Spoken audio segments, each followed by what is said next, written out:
Graça e paz, tudo bem? Mais uma aula aqui no canal Viver em Cristo. Hoje eu te convido a pensar da seguinte forma. Vamos pensar junto aqui nessa aula. Você está vendo essa foto aí de uma pessoa saindo de dentro de uma copiadora.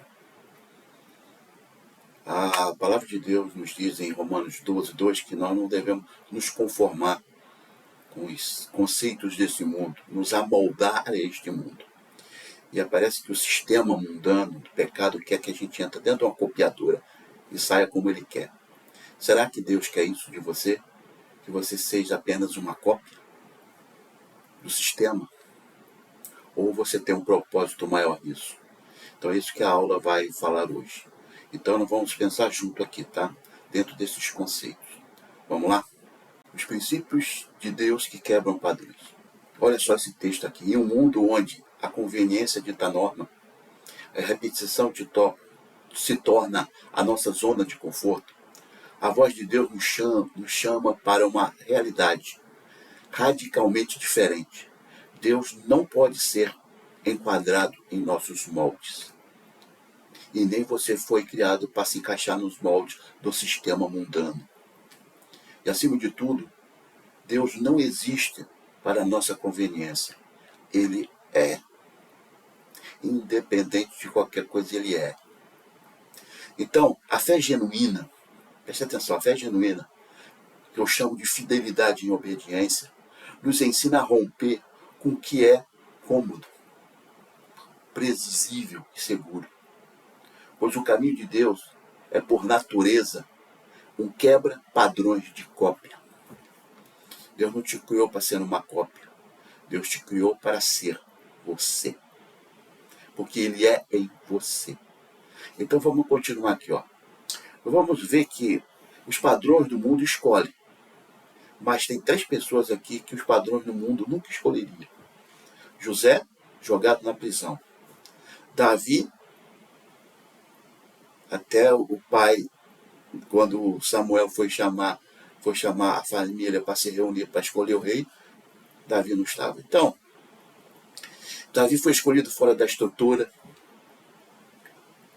José se tornou um governador. Maria, a mãe de Jesus, foi escolhida entre as mulheres. Então, como é que Deus escolhe? Como é que agora você faz parte dessas escolhas? Será que Deus escolheu você como José, Davi e Maria? Então é isso que nós vamos ver aqui. Primeira coisa que você tem que entender que somos convocados a desconstruir os moldes que o mundo nos impôs. Olha que interessante. Nós fomos chamados, nós somos convocados que o molde nos impôs. O pecado desconstruiu, mas, por meio do Espírito Santo, ele nos ressignificou e nos restaurou a um estado original em Cristo, tornando vasos novos. E mesmo quando ainda somos vasos antigos, olha, lembra do oleiro, do vaso que o oleiro levou lá, quebrou o vaso e fez novo? Mas lembra-se que o mesmo material do vaso quebrado foi feito um vaso novo. Por quê? Porque o Espírito Santo, isso que nós temos que entender, o Espírito Santo é capaz de pegar o vaso que já passou pelo forno, marcado pelo fogo da vida, pelas dores e experiência, e deste mesmo vaso fazer algo novo e te fazer uma nova criatura. Olha que sensacional. Olha que poder. Então, dentro disso, você se torna novo. Ele não descarta o que fomos. Isso que é interessante. Você continua sendo a mesma pessoa desde o seu nascimento. Mas ele nos transforma, nos renova e nos molda novamente para cumprir seu propósito. Então Deus está te chamando hoje, não para fazer uma pessoa diferente, mas para cumprir um propósito, no molde que são os princípios dele. Isso que é interessante. Deus não vai fazer de você o que ele quer. Deus vai te moldar dentro dos padrões dos princípios dele, porque os princípios de Deus são eternos. Dentro desses princípios é que Deus vai fazer a diferença em você. E isso se você aceitar. Claro que o projeto de Deus para você, para mim, é muito grande. E para isso nós temos que sair dos padrões. O mundo quer te padronizar. A verdade é essa. O sistema do pecado quer te colocar numa panela. E ali você vai fazer o que o pecado quer. Não é assim. Deus quer te tirar do centro do pecado para ressignificar a sua vida e fazer um vaso novo. É isso que você tem que entender. Então é por isso que nós estamos aqui estudando. Veja interessante, veja esses dois versículos. Eu não vou tratar Romanos 12, 2. Mas eu quero falar desses dois versículos aqui. Ó. Esses dois versículos aqui. Ó. Provérbios 19, 21. O ser humano pode fazer muitos planos. Contudo, quem decide é Deus, o Senhor. Então, esse versículo aqui, ele nos mostra que, embora possamos traçar planos com base em nossas expectativas e conveniência, a agenda de Deus é única, que concretiza de fato. Deus quebra os nossos melhores planos para que os seus propósitos sejam cumpridos. Mas olha que interessante aqui, Eclesiastes, que é pouco falado, 9:11. Observei ainda e notei que debaixo do sol os velozes nem sempre vencem a corrida. Os mais fortes nem sempre triunfam nas batalhas.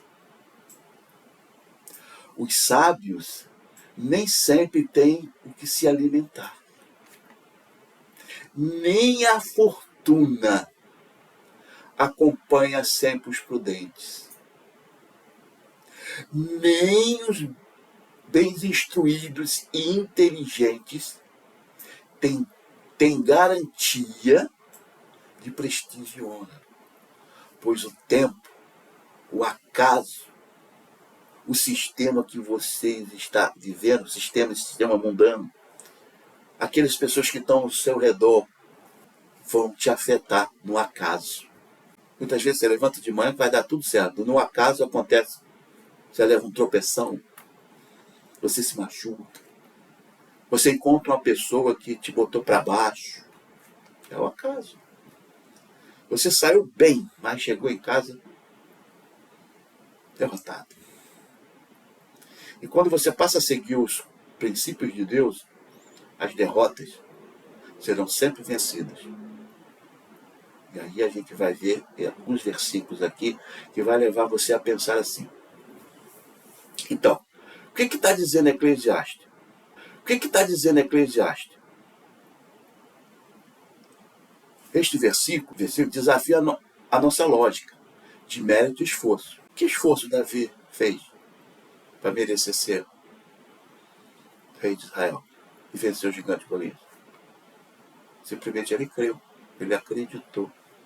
Apesar de todo mundo botar ele para baixo. Os irmãos não queriam ele na presença lá. Mas ele aproveitou a oportunidade de sair do molde, de sair de dentro da impressora e vencer o gigante Golias. Então, lembre-se de uma coisa, você é uma obra-prima única, criada com um propósito singular. Você não foi feito em uma copiadura. Deus criou o molde e saiu todo mundo igual. Não. Cada um com o seu caráter, cada um com a sua mente, com o seu temperamento. E Deus vai usar tudo isso, porque você é uma pessoa única. Você só tem uma digital única. A sua digital é única. A íris dos seus olhos é única.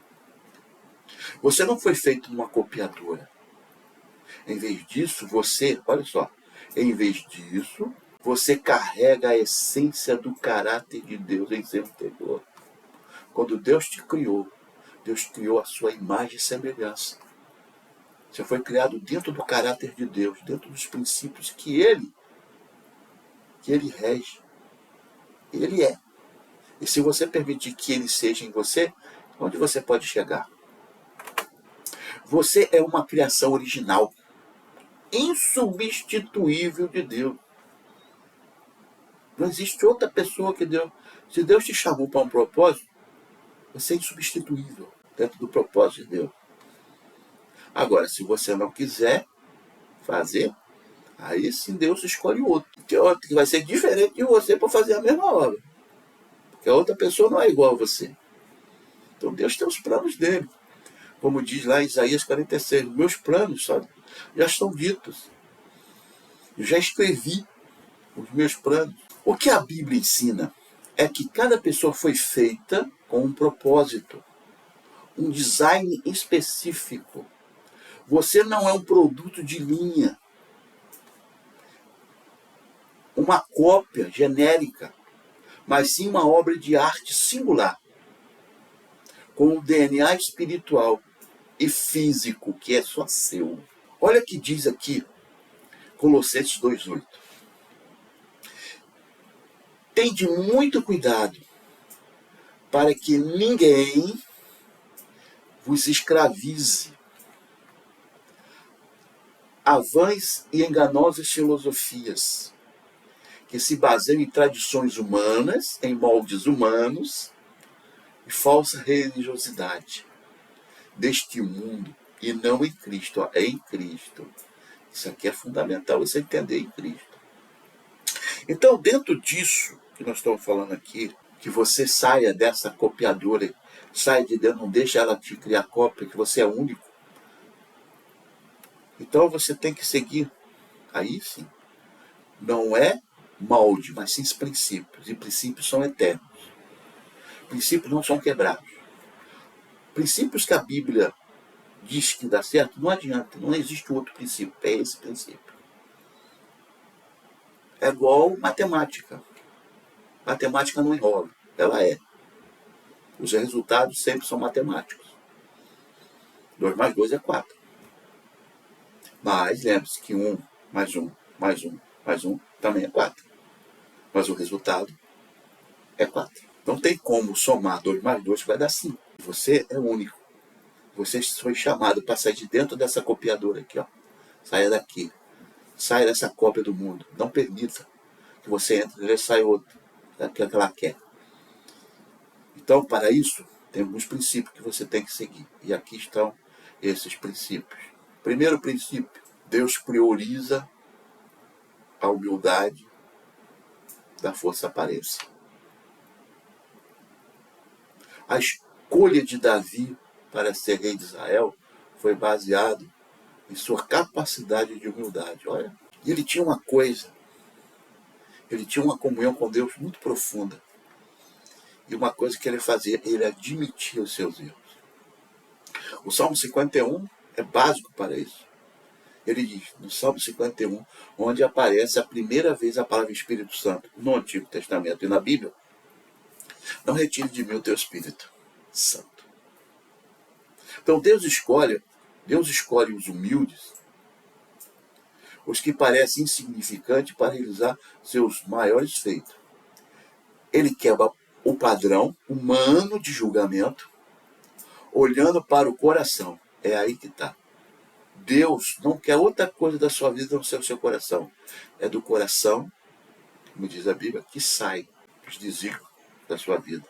Segundo princípio, o maior lidera servindo e o mais forte se faz fraco. Esse é o princípio. Você quer crescer? Continue sendo, considerando fraco, sem capacidade de fazer. Porque assim você vai aprender mais. Porque ninguém aprende se não souber nada. E como diz um filósofo, uma coisa sei que nada sei. Então, a verdadeira liderança está na submissão e o poder manifestado através do serviço, do sacrifício, invertendo a lógica, o domínio e acúmulo.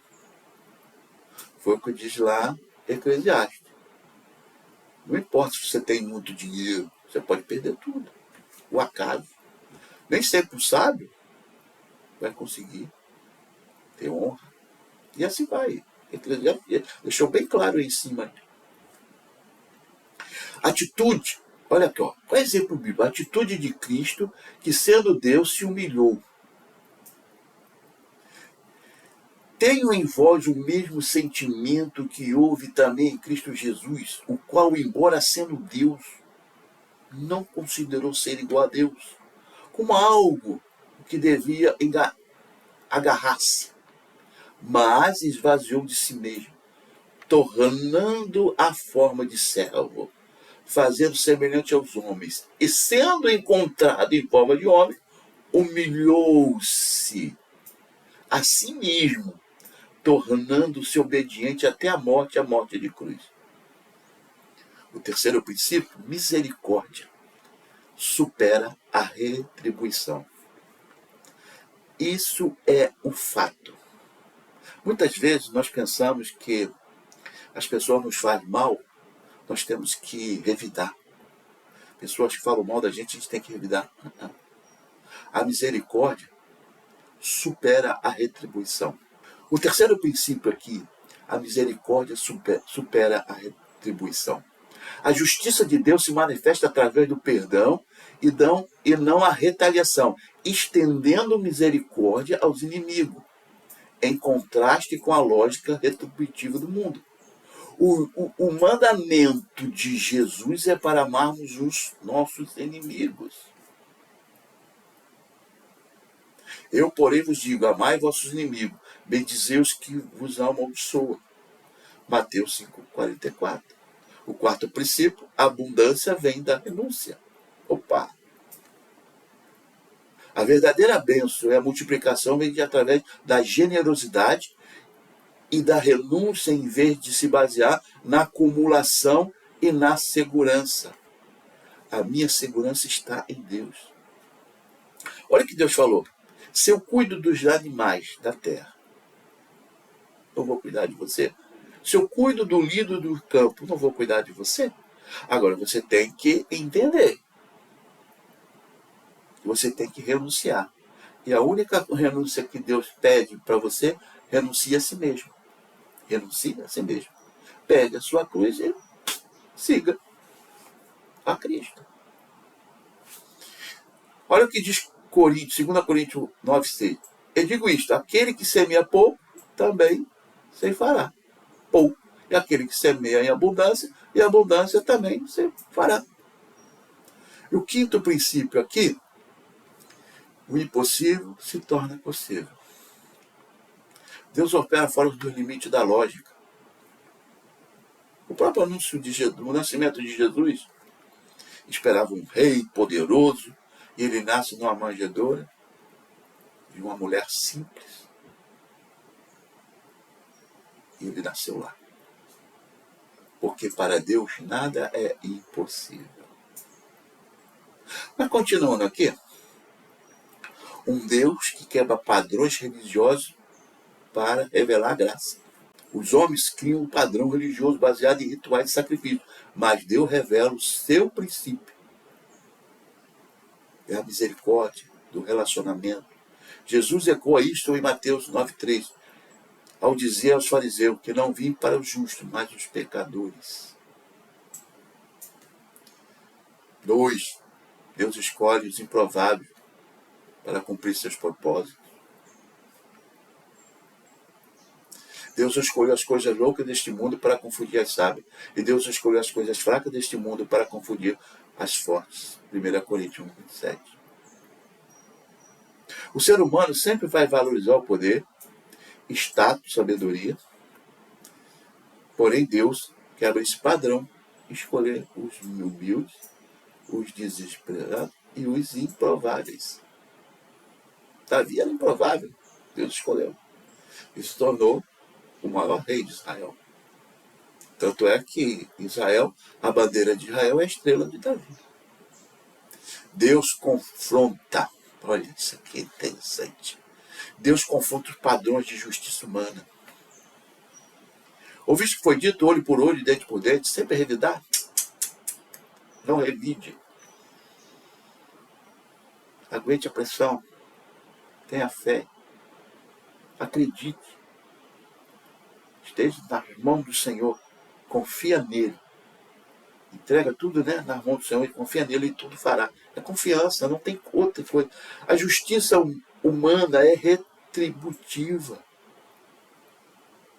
Jesus quer esse padrão ao ensinar o princípio do perdão e da não retaliação, do amor aos inimigos, valores que transcendem qualquer sistema legal. Olha só, eu quero falar desse salmo aqui que é interessante, ó. Esse salmo aqui de Davi. Prepara-te uma mesa perante mim na presença dos meus inimigos. Na maioria das vezes que a gente ouve pregações, parece que algumas pessoas acham que essa mesa de Davi é para demonstrar que Davi era o poderoso. Muitas vezes Deus vai te tirar da sua perseguição e vai te colocar em alto para que todas as pessoas que verem que você foi perseguido se sintam inveja de você. Não é bem assim que funciona o princípio de Deus.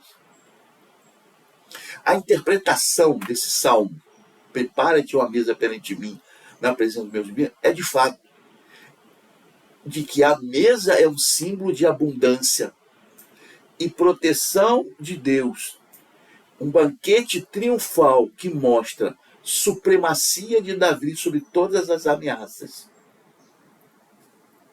É claro que essa mesa significa isso. Mas lembra-se de uma coisa. E aqui que está a série da questão. Aqui que mora a verdade. No entanto, existe uma chave nesse texto, que é a chave da reaproximação. A perspectiva que transcende a retribuição e se conecta diretamente à essência do Evangelho. Aqui eu vou mostrar para você o que confirma essa profundidade de interpretação que eu estou dizendo. Que a mesa não era de retaliação, mas um convite para a comunhão. A mesa que Davi está falando no Salmo 23:5 está chamando para uma reconciliação, não para uma glória de Davi. Olha que interessante aqui, ó. Olha que interessante. Olha esse ponto que eu vou falar aqui. A hospitalidade no Oriente Antigo. Na cultura oriental da época que Davi escreveu o Salmo, oferecer comida e abrigo a um inimigo era um ato de paz e uma demonstração radical de que a hostilidade havia sido superada. Ao preparar uma mesa na presença dos inimigos, o salmista não apenas exalta a proteção de Deus, mas sugere que sob a guarda divina, a inimizade perde o seu poder. A mesa não é um palco para humilhar o inimigo, mas um lugar onde a paz e a provisão divina torna-se a inimizade irrelevante. A mesa de Deus é um lugar de inclusão. Em toda a Bíblia, a mesa é um símbolo de comunhão, em vez de ser um espaço de exclusão. Jesus a tornou um lugar de inclusão, comendo com os pecadores,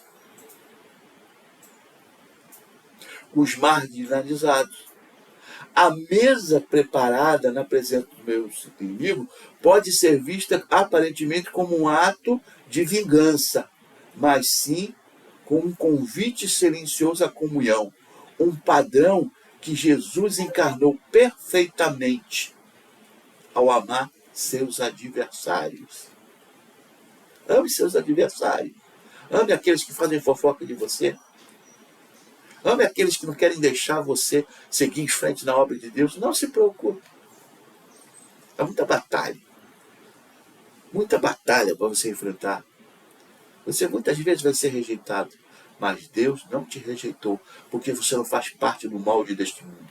Deus te chamou. Agora, você tem que fazer. E olha que interessante.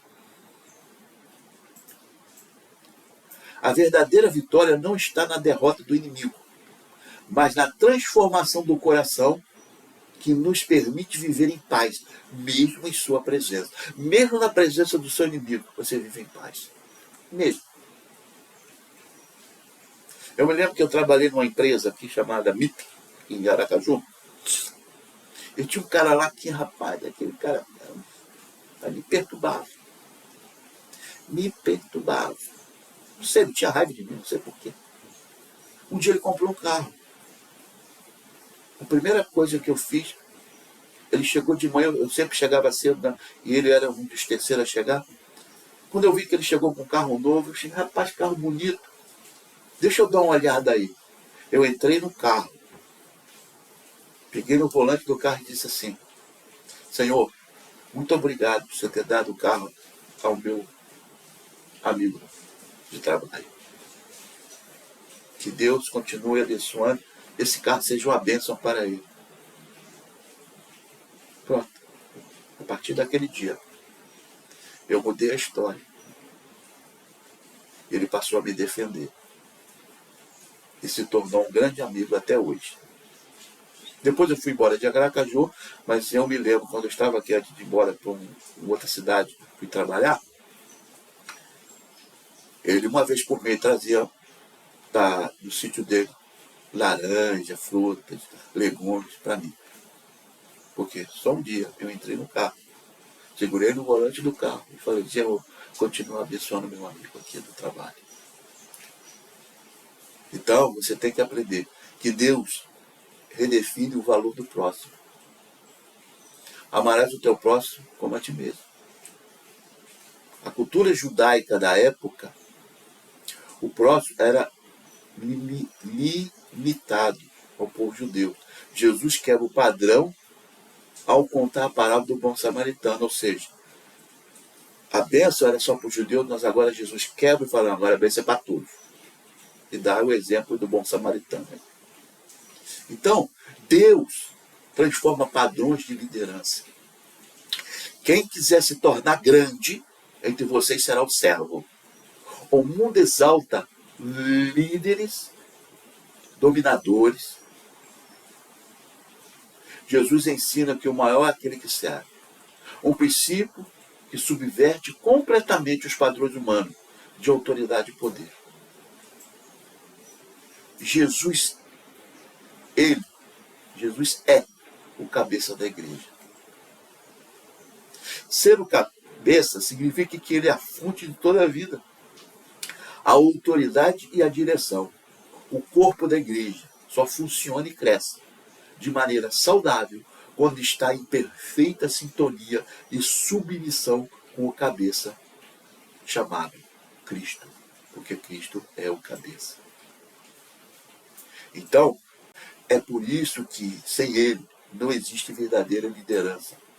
Qualquer ministério que se baseia em carisma humano, estratégias próprias, na busca de reconhecimento e poder, não passa de uma estrutura vazia. A liderança genuína não se concentra em quem está à frente, mas em quem está no controle de tudo, o verdadeiro líder e servo. Não age por si mesmo, mas se torna uma extensão da vontade de Cristo, o verdadeiro líder, o servo. Não age por si mesmo, mas se torna a voz e extensão da vontade de Cristo, seu único e verdadeiro cabeça. Então eu termino aqui essa aula dizendo: sem Cristo nós não podemos fazer nada.